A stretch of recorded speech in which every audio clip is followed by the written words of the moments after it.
그러니까요. 지금까지는 일주일에 한 명이 될까 말까였잖아요. 근데 정 PD는 1,000명, 10,000명 모아준다고. 일단 연구소가 그럴 만한 자격과 준비가 되었을 때. 근데 진짜 과거에는 한 달에 한두 명 아니었습니까? 방송해야 되는데 자꾸. 네. 한 달에 한두 명이 지금 일주일에 10명으로 지금 대단한 증가 추세를 보이고 있습니다. 한 달에 40여 명 정도. 네. 그렇게 늘어나야 우리가 먹고 살 수 있습니다. 자, 한미 정상회담하고 나서 이제 FTA 재협상 어쩌고저쩌고 막 난리가 났습니다. FTA도 전문가시잖아요. 이거 네네. 뭐가 맞는 얘기입니까 이게 도대체. 사실 이번 정상회담을 총평하면 남북관계의 주도권하고 한미 FTA 재협상 얘기 이렇게 나오는데 네. 뭐 주도권은 잘한 거고요. 근데 한미 FTA 재협상에 대해서는 비판하는 쪽이나 방어하는 쪽이나 너무 호들갑을 털었어요. 왜냐하면 이건 한미 FTA 재협상을 들고 나올 거라는 걸 우리가 알고 있었거든요. 그리고 이제 한미 FTA 그 내용상 어느 한쪽이 불만을 가지면 요구할 수 있다면서요. 네. 별게 아니라.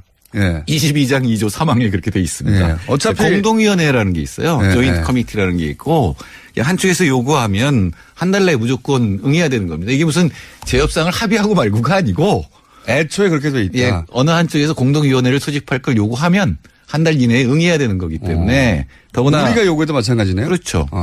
바로 그 미국 그 대변인이 그렇게 얘기를 했어요. 그러니까 조인트 커미티 아까 조금 전에 얘기한 공동위원회를 이제 곧 소집하겠다라고 얘기를 한 거는 미국이 알고 얘기한 거예요. 그 조항들을. 근데 우리 쪽에서는 네.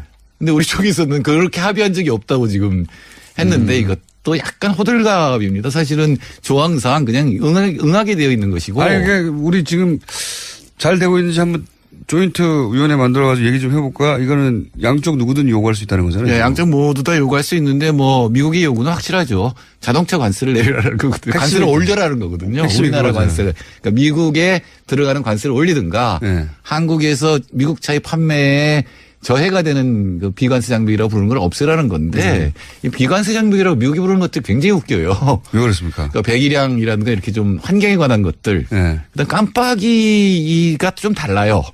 깜빡이 위치가. 네. 그거를 미국식으로 바꾸라. 이게 말도 안 되는 얘기고. 아, 우리한테? 예. 그리고 우리나라에서 자동차 수리 이력, 그러니까 수리했으면 그 이력을 갖다 쓰는 것들이 있는데 네. 그걸 없애라라든가 뭐 이렇게 사실 안전과 관련된 것들이기 때문에 사실 비관세 장벽은 문제가 아니고 네. 아마 관세가 아닌 다른 종류의 장벽 지금 말씀하신 뭐 네. 규정을 가지고 들이대서 이제 네. 그거하고 시비를 걸긴 할 텐데 네. 그게 걸릴 게 별로 없어요. 그렇기 때문에 아마 자동차 관세를 갖고 이제 논쟁을 벌이게 될 겁니다. 관세를 가지고. 네. 네. 이게 FTA 관련해서 이제 다시 이제 테이블 위에 올려놓자 하면 이게 금방 되는 일입니까 이게? 아니 원래 한미 FTA 조항상 특별히 공동위원회에서 그런 걸 논의하게 돼 있기 때문에 형식적으로는 아무 문제 없고요. 제 말은 뭔가 다시 조건을 이제 조정하자고 할 때 이게 하루 이틀이 될 일인가요?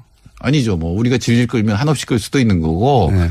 근데 협정이라고 하는 것은 어차피 주고받는 거기 때문에 저쪽이 요구하는 것과 우리 쪽에서 분리하는 것들이 있거든요. 그러니까 저쪽 요구하면 우리도 이쪽 내놓을 그렇죠. 카드가 있는 거 아닙니까? 네, 그리고 네. 이제 그게 어느 정도 균형이 되면 이제 합의가 되는 거고 안 되면 이제 한없이 계속 가는 거고. 그러니까 그렇죠. 지금 FTA로 인해서 우리가 큰 손해를 보게 됐다. 재협상 요구에 따라서 이것도 호들갑이라는 말씀이신 거죠? 그렇죠. 네. 사실 이제 미국에서 들고 나오는 게 미국의 무역 적자입니다. 이게 네. 우리나라가 미국에서 보는 무역 흑자가 약 280억 달러 정도가 되거든요. 네. 근데 그 중에 이제 무역 흑자는 그런데 우리나라 서비스는 적자거든요. 네. 그것 빼면 한 반쯤이 이제 흑자인데 네. 이게 이제 문제 재밌는 게 100억 뭐냐면 달러 수준이군요. 그러니까 우리 흑자가. 양쪽에서 전부 우리가 우리나라 쪽에서 한미 FTA 추진한 쪽이 예. 우리가 이익이라고 주장했을 거 아니에요. 예, 처음에는. 예. 예. 아니 지금도 그렇죠. 예, 예. 그러니까 미국에서는 니네가 이익이면은 줄여라라고 얘기를 할 수밖에 없는 예. 거잖아요. 예, 그렇죠. 근데 미국 쪽에서는 그러니까 280억 달러 적자가 났지만 한미 FTA가 없었으면 440억 달러 적자였을 거다. 예. 그러니까 우리가 160억 달러 이익이라고 USITC라고 하는 가장 권위 있는 미국 무역위원회에서 얘기하고 있거든요. 그러니까 양쪽이 다 이익을 봤다고 지금 주장하고 있는 거고 그게 양쪽의 약점인 거예요. 어떻게 보면. 그러니까 우리 쪽에서는 무역위원회에서 주장하고 있는 그 통계들. 가지고 미국이 자기들 스스로 FTA 잘했다고 하는 통계를 가져와 가지고 니네 잘했다면서 우리가 주장하게 될 것이고 아마 이런 테이블에 앉으면. 그렇죠. 그리고 네. 우리나라의 그 추진자들이 워낙 자랑을 많이 해가지고 이게 이제 약점이. 우리도 이제 우리가 자랑한 거 끄집어낼 것이고. 약점이 된 거. 그렇기 때문에 결국은 뭐가 문제일까라는 거에 대해서 이제 협상을 하게 되는 거니까 이렇게 호들갑 떨 일은 아닙니다. 전혀 아니군요. 네. 그러니까 이제 뭐 우리가 손해보는 게 있으니까 그것도 들이대게 될 것이고 그것도 이게 시간이 하세월이 걸릴 수도 있고 이게 마치 FTA 재협상에서 당장 몇 달 후는 큰 손해를 보게 될 것처럼 언론이 호들갑을 떨었는데 그건 전혀 아니다. 이런 말씀이신 것 같고. 네, 그러니까 우리 쪽에서도 그게 무슨 우리가 합의를 해야 재협상에 들어가는 것처럼 얘기한 거는 그것도 우리 쪽 호들갑이에요. 그것도 아니고. 예. 그건 뭐 자동으로 되게 돼 있다 원래부터. 예, 예. 네. 별게 아니라는 게 저 종합 정리하면 그러네요. 지금. 뭐 네네. 무역을 하다 보면 불만이 있을 수 있는데. 물론 미국은 힘이 있으니까 네. 그러니까 미국이 국내법으로 압력을 가할 것들은 많이 있거든요. 지금 철강하고 자동차인데 결국은. 네. 그래가지고 반덤핑. 철강은 FTA하고 상관이 없다면서요? 네, 때려요. 반덤핑을. 상관이 없는데도 불구하고. 예, 예. 네. 그런 것들이 때릴 수가 있기 때문에 이제 그런 문제에서 압력을 받게 되는데 그 자체로는 그렇게 큰 문제가 아니고 우리 쪽에서는 그러니까 지적재산권 서비스 투자가 우리 쪽에서 피해를 보는 부분들이거든요. 네. 그러니까 그 부분을 들고 나가면 되고 그리고 무엇보다도 투자자 국가 제소권이라고 하는 거. 네, 네, 네. 우리 정부의 정책을 미국 투자자가 IS, 제소할 수 DS. DS인가 뭐, 예, 그거요. 굉장히 어려운 인베스터 제도인데. 스테이트 디스퓨트 세틀먼트. 예, ISDS를 완화하거나 제거하는 걸 들고 나가면. 이게 가장 대표적인 독소조항이라고 여러 차례 등장했던. 예, 정부의 권한, 그러니까 우리의 어떻게 보면은 주권을 예. 미국 투자자한테 넘겨준 거라고 볼 수 있거든요. 이건 미국 내에서도 반대 의견이 굉장히 많습니다. 그렇기 미국 때문에. 투자자가 손해를 봤을 때 제소할 수 있는 권한 아닙니까? 그렇죠. 간단하게 주의면. 예, 예. 우리 법이 아니라. 예, 그런 미국 거죠. 투자자의 손익에 따라서.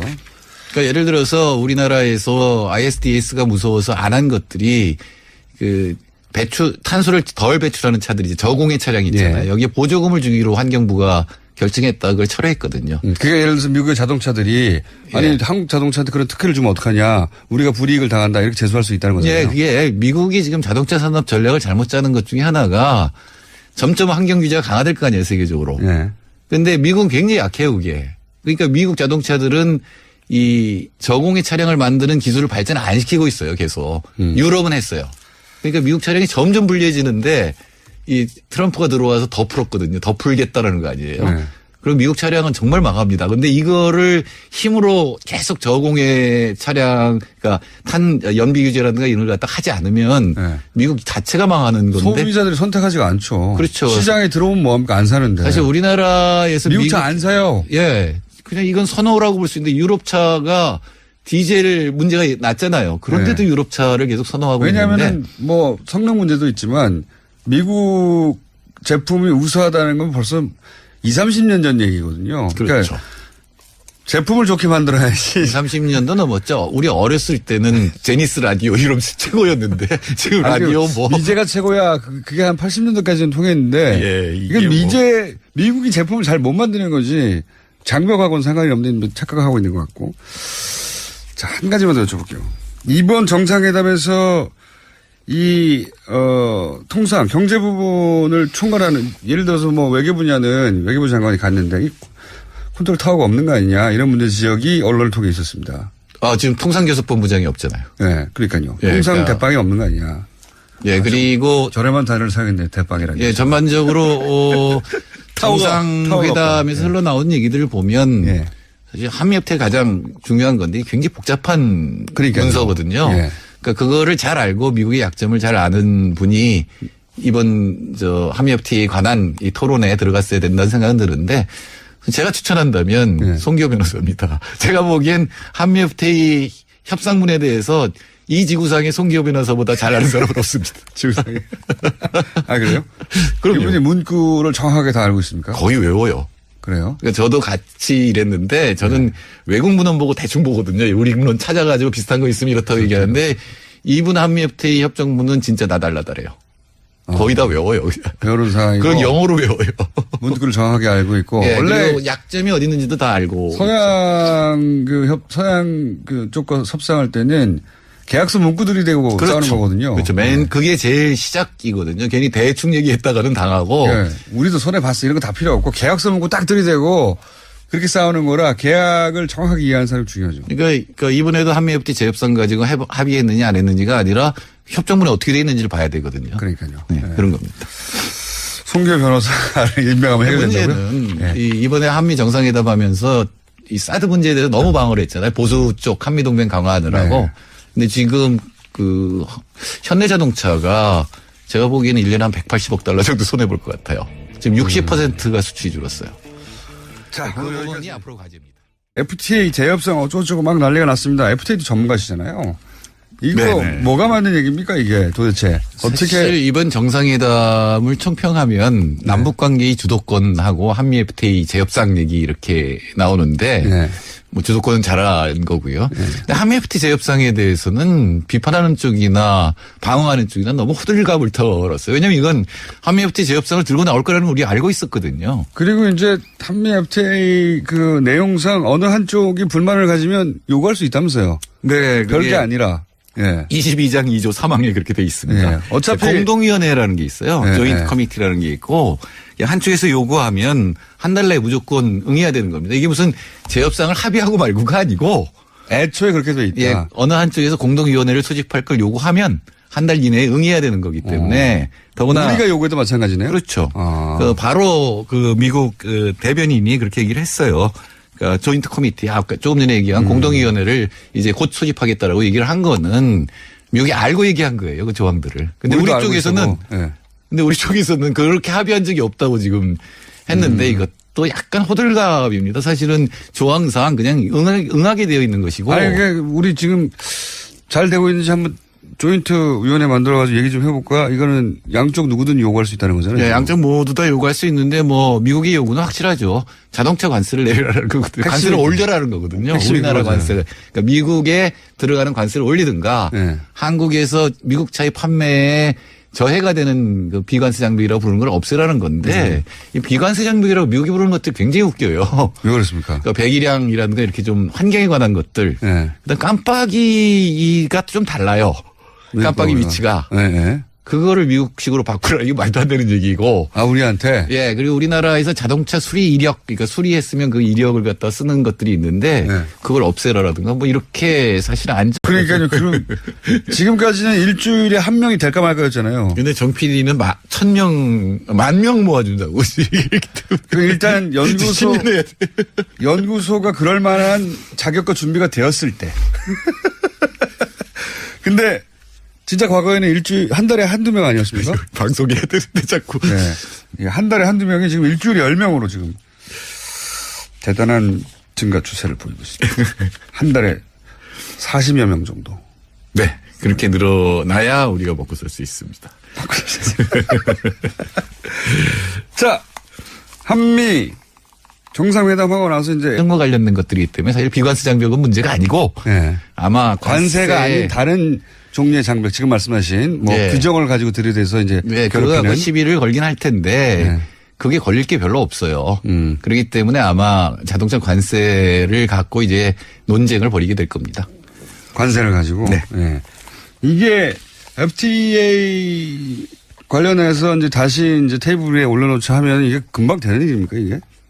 아니 그 원래 한미 FTA 조항상 특별히 공동위원회에서 그런 걸 논의하게 돼 있기 때문에 형식적으로는 아무 문제 없고요. 제 말은 뭔가 다시 조건을 이제 조정하자.